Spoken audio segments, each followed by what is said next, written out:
At first, I got nudged, and this was for the teachers, but I think it could apply to anybody that works really long, hard hours.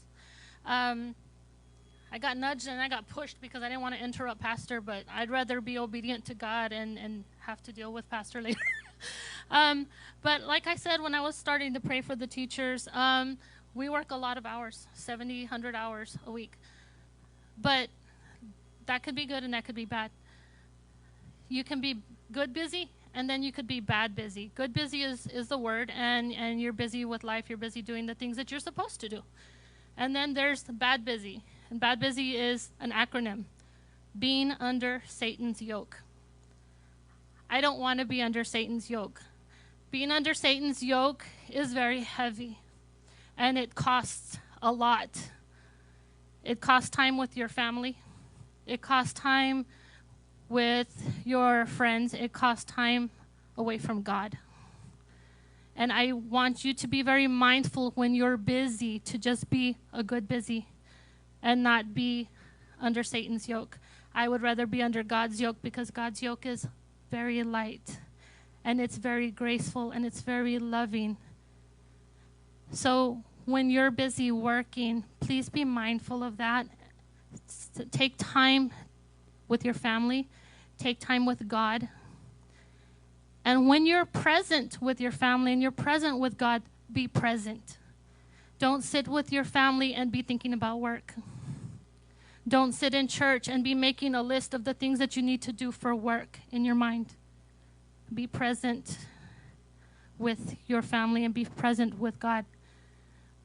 I lived in San Antonio, and I had 30-minute drive, 35-minute drive to work, to Natalia. And now I'm going to be, and I'm here most of the time, but I'm living in Cotulla, and then it's an hour drive. And I started whining about that. It's like, that's bad busy. That's God's, this isn't God. Why am I so far away? And then I was whining about it, and then God said, Elizabeth, what do you do when you drive to work every day? And I said, I spend time with you. I pray. I'm a prayer warrior. Big time. And he said, so now I've just doubled your time to spend with me. So why are you whining? Double anointing. So now I'm going to have 2 hours a day to spend with God. And I'm not going to whine about it, because the enemy might have tried to keep me busy. But if you know Genesis 50:20, God turns the bad into good. He finds a way. So any time that you have, don't say you don't have time for God. You have to drive somewhere at some point, even if it's 5 minutes to the grocery store, right?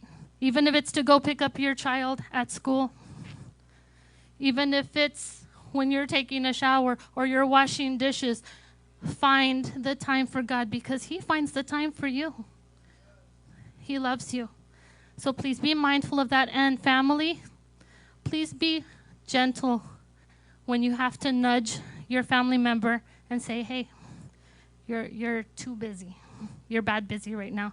Can you please spend some time with us? Because I guarantee you, if you spend time with your family and you spend time with God and you put God first, all of a sudden, all that time that you didn't have, no matter how hard you worked, God stretches.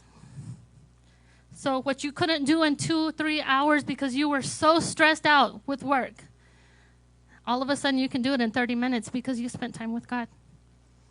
So always keep him first, okay? And just be mindful of that. God bless y'all.